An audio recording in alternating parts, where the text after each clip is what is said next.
Hello दोस्तों, कैसे हैं आप? Hope you are doing well. Today we are going to discuss on class 6 history chapter number 11। तो चलिए देखते हैं इस चैप्टर में नए साम्राज्य और राज। डिस्कशन से पहले बता दूं कि अगर आपने अभी तक हमारा चैनल सब्सक्राइब नहीं किया है तो कर लें, बेल आइकन दबाना ना भूलें ताकि हमारा अगला अपडेट आए तो आपको नोटिफिकेशन मिल जाए। तो चलिए शुरू करते हैं नए साम्राज्य और राज। तो सबसे पहले देखते हैं समुद्रगुप्त के बारे में हमें एक लंबे अभिलेख से पता चलता है। वास्तव में यह उसके दरबारी कवि हरिसेन द्वारा संस्कृत में लिखी एक कविता है। इसे करीब 1700 साल पहले लिखा गया था। इलाहाबाद में अशोक स्तंभ पर इसकी खुदाई की गई थी। यह एक विशेष किस्म का अभिलेख है जिसे प्रशस्ति कहते हैं। अब प्रशस्ति सबसे पहले समझ लेते हैं। प्रशस्ति उस चीज को बोलते हैं जिसमें किसी की प्रशंसा की गई हो, और इसका संस्कृत शब्द है प्रशंसा। तो प्रशस्ति लिखने के भी का भी एक टाइम में एक बहुत बड़ा प्रचलन। समुद्रगुप्त की जो प्रशस्ति है उसमें कवि ने राजा को एक योद्धा, युद्धों में जीतने वाले राजा, विद्वान तथा एक अपने आप को उत्कृष्ट कवि के रूप में भरपूर प्रशंसा की है। यहां तक कि उसे ईश्वर के बराबर बताया गया है। एक वाक्य का कुछ अंश देख लीजिए योद्धा समुद्रगुप्त के बारे में, जिसका मतलब प्रशस्ति जो कहती है किस तरीके से प्रशंसा की जाती है प्रशस्तियों में, एक अंश देख लेते हैं हम लोग। जैसे समुद्रगुप्त के बारे में एक प्रशस्ति है जिसका शरीर युद्ध मैदान में कठारों, वीरों, भालों, बर्छों, तलवारों, लोहे की गदाओं, नुकीले तीरों तथा अन्य सैकड़ों हथियारों में से लगे घावों को दाग से भरे होने के कारण अत्यंत सुंदर दिखता है। अब देख लेते हैं हरिसेन 4 विभिन्न प्रकार के राजाओं और उसके प्रति समुद्रगुप्त की नीतियों का उल्लेख करते हैं, वर्णन करते हैं। जैसे आर्यावर्त के उन 9 शासकों का जिन्हें समुद्रगुप्त ने हराकर अपने राज्य में शामिल कर लिया था। दक्षिणापथ के 12 शासकों, इन सब के समर्पण के पश्चात फिर से शासन की अनुमति दे दी थी। पड़ोसी देशों जिसमें असम, नेपाल, तटीय बंगाल और उत्तर पश्चिम के कई गण संघ, ये लोग उपहार लाते थे समुद्रगुप्त के लिए और आज्ञा का पालन करते थे और दरबार में उपस्थित रहते थे। और चौथा जो था वो ब्रह्मा इलाका के शासक जिन्हें नीला रंग से रंगा गया है, संभवतः कुषाण और शक वंश के रहे होंगे। इनमें श्रीलंका के भी बहुत सारे शासक थे। इन्होंने समुद्रगुप्त की अधीनता को स्वीकारा था और बहुत सारी पुत्रियों का विवाह भी समुद्रगुप्त के साथ किया था। और उस जमाने में समुद्रगुप्त को सिक्कों पर वीणा बजाते हुए भी दिखाया गया है। तो इसको हम लोगों ने देख लिया समुद्रगुप्त की प्रशस्तियां क्या कहती है। ये जो देख रहे हैं ये बाहरी राज है, ये बाहरी राज है, और ये हमारा ये आंतरिक राज है, ये आंतरिक राज है। और जैसे थानेसर यहाँ हो गया, ये देख रहे हैं, और ये आर्यवर्त के इलाके में आता था। ये जो था आर्यवर्त के इसमें आता था। और ये जो भी रेड साइन से देख रहे हैं ये गुप्त वंश के जो मतलब जीते गए नगर जो थे, गुप्त वंश द्वारा जीते गए नगर। अब हम लोग देख लेते हैं जेनियोलॉजीज मतलब वंशवलियां। अधिकांश प्रशस्तियां जो है वो शासकों के पूर्वजों का है। यह प्रशस्ति भी समुद्रगुप्त के पितामह यानी कि परदादा, दादा, पिता और माता के बारे में बताती है। तो समुद्रगुप्त की जो वहां माँ थी वो कुमार देवी थी जो लिच्छवीगण की। समुद्रगुप्त के जो पिता थे वो चंद्रगुप्त थे।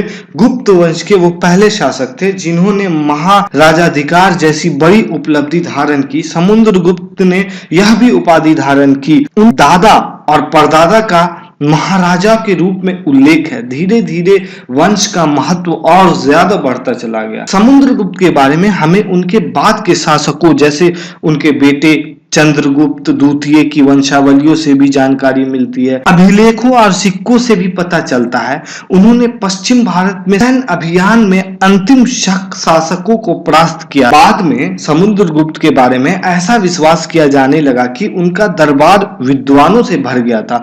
कवि कालिदास और खगोल शास्त्री आर्यभट्ट उनके दरबार में थे। अब देख लेते हैं हर्षवर्धन और हर्षचरित, यानी हर्षवर्धन एंड हर्षचरित। तो राजा हर्षवर्धन ने 1400 साल पहले शासन किया था। उनके दरबारी कवि राजा हर्षवर्धन ने 1400 साल पहले शासन किया था। उनके दरबारी कवि जो थे वो बाण भट्ट थे, जिन्होंने संस्कृत में उनकी जीवनी हर्षचरित लिखी। इसमें वंशावली से राजा तक का वर्णन किया गया है। और एक चीनी तीर्थयात्री था शन त्सांग, जो काफी समय तक हर्ष के ही दरबार में रहा था। उन्होंने जो देखा था उन्होंने भी लिखा था। अब देख लेते हैं, हर्ष अपने पिता के सबसे बड़े बेटे नहीं थे, पर अपने पिता और बड़े भाई और पिता की मृत्यु हो जाने पर थानेसर के राजा बने। तो उनके बहनोई कन्नौज के शासक थे उस पीरियड में। जब बंगाल के शासक ने उन्हें मार डाला तो हर्ष ने कन्नौज को अपने अधीन कर लिया और बंगाल पर आक्रमण भी कर दिया।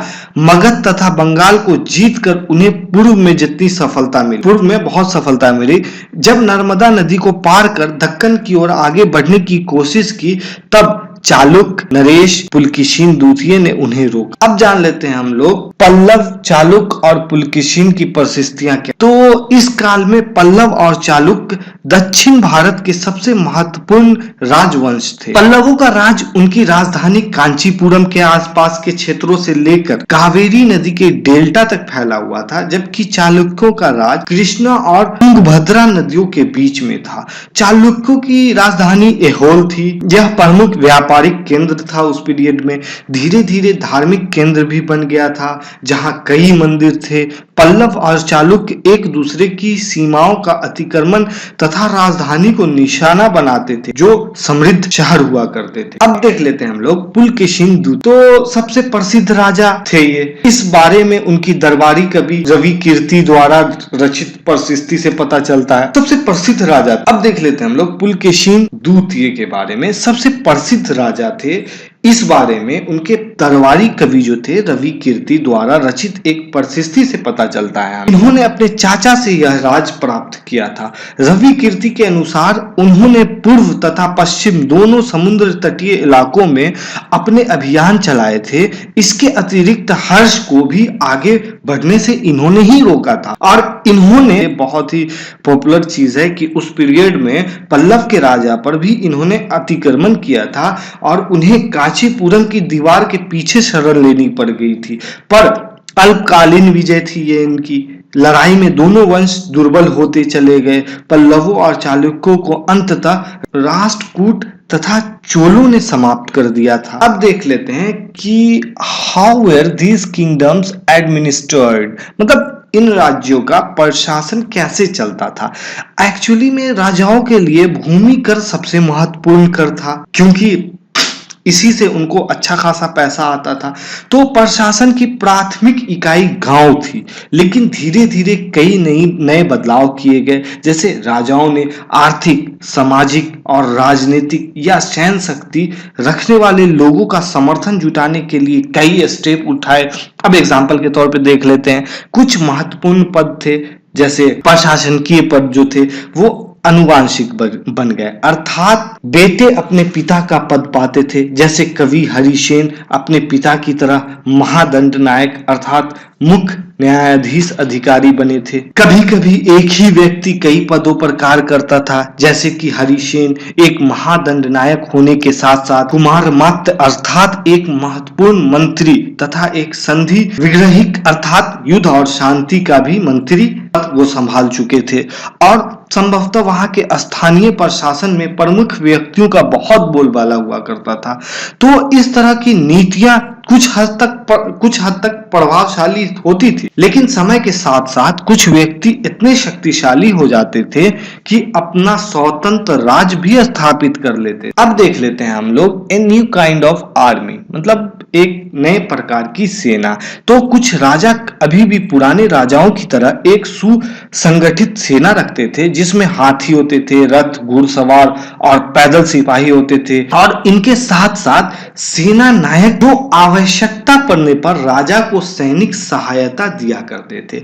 इन सेना नायकों को फिक्स्ड सैलरी मिलती थी, बदले में भूमि दान दिया जाता था, दी गई भूमि से कर वसूलते थे और हाथी, सेना, घोड़े घोड़े के साथ साथ हथियार जुटाते थे, इस तरह के व्यक्ति को सामंत कहते। जहां कहीं भी शासक अगर दुर्बल हो जाते थे, कमजोर हो जाते तो ये स्वतंत्र होने की कोशिश करते थे। अब देखते हैं हम लोग assemblies in the southern kingdoms, मतलब दक्षिण के राज्यों में सभाएं जो होती थी। तो इसमें पल्लवों के अभिलेखों से कई स्थानीय सभाओं का चर्चा मिलता है। इसमें एक था ब्राह्मण भूस्वामियों का संगठन, जिसे हम लोग सभा कहते हैं। अब सभाएं देख लेते हैं। सभा जो थी वो उप समितियों के जरिए सिंचाई के बारे में, खेत में खेती बाड़ी के बारे में, मतलब खेती बाड़ी से जुड़ी विभिन्न काम, सड़क निर्माण, स्थानीय मंदिरों में देखभाल, इस सब टाइप का काम किया करते थे। सभा में जब बैठक होती थी तो इन सब चीजों पे ये लोग चर्चा किया करते थे। अब देख लीजिए, जिन भूस्वामियों में ब्राह्मण नहीं होते थे वहां उर नामक ग्राम सभाएं होती थी। नगरम व्यापारियों के संगठन का नाम था। संभवतः यह सभाओं पर धनी और शक्तिशाली भूस्वामियों और व्यापारियों का नियंत्रण था। अब देख लीजिए, एक सबसे बहुत ही प्रसिद्ध नाटक है अभिज्ञान शाकुंतलम, जिसमें दुष्यंत नामक राजा और शकुंतला नामक युवती की प्रेम कहानी है। इस नाटक में एक गरीब मछुआरे से राज कर्मचारियों के दुर्व्यवहार की बात कही गई है और ये कालिदास द्वारा रचित है। में आम लोग तो कालिदास अपने नाटकों में राज दरबार के जीवन के चित्रण के लिए प्रसिद्ध थे। इस नाटक में अभिज्ञान शाकुंतलम में राजा और अधिकांश ब्राह्मणों को संस्कृत बोलते दिखाया गया है। अन्य लोगों तथा महिलाओं को प्राकृतिक भाषा बोलते हुए दिखाया गया है। तो उस जमाने के आम लोगों के बारे में अब हम लोग समझ लेते हैं। जैसे चीनी तीर्थयात्री फाशियन का ध्यान उन लोगों की दुर्गति पर भी गया था जिन्हें ऊंचे और शक्तिशाली लोग अछूता मानते थे। इन्हें शहरों के बाहर रहना पड़ता था। वे फाशियन लिखते हैं कि अगर इन लोगों को शहर या बाजार के भीतर आना होता था तो सभी को आगाह कर दिया जाता था। आगाह करने के लिए लकड़ी के एक टुकड़े पर चोट करते रहते थे। यह आवाज सुनकर लोग सतर्क हो जाते थे कि वे उनके संपर्क में न आवे। उनके संपर्क में मतलब अछूत लोग जिनको मानते थे कि जो लोग अछूते माने जाते थे, जिनको छूना पाप समझते थे। अब देख लेते हैं हम लोग राजा की सेना यानी किंग्स आर्मी, इसके बारे में थोड़ा समझ लेते हैं। राजा लोग जो थे वो बड़ी मात्रा में साजो सामान लेकर यात्रा करते थे। इनमें हथियार के अलावा और भी बहुत सारी चीजें हुआ करती थी, जैसे बर्तन, असबाब जिसमें सोने के पायदान रखे होते थे, और खाने भी शामिल थे। बहुत सारे खाने भी शामिल हुआ करते थे। का सामान, बकरी को लेकर चलते थे, हिरन, खरगोश, सब्जियां, मसाले और भी विभिन्न प्रकार की सामग्री। विशाल सेना के साथ संगीतकार भी हुआ करते थे, नगाड़े वाले भी हुआ करते थे, और नगाड़े वाले गुल बजाते हुए चलते थे, गुल और तुरही बजाते हुए चलते थे। वान भट्ट लिखते हैं इस बारे में, पूरी दुनिया धूल के गर्त में डूब जाती थी जब राजा की सेना निकलती, राजा सेना के साथ निकलते थे। तो बिगिनिंग्स ऑफ द गुप्त डायनेस्टी, मतलब कि गुप्त वंश की जो शुरुआत हुई थी वो 1700 साल पहले हुई, और उसके बाद द रूल ऑफ हर्षवर्धन, वो 1400 साल पहले, हर्षवर्धन का शासन काल जो था वो 1400 साल पहले हुआ था। तो चलिए यहीं पे इस चैप्टर को समाप्त करते हैं। Thank you very much for watching my video. Thank you.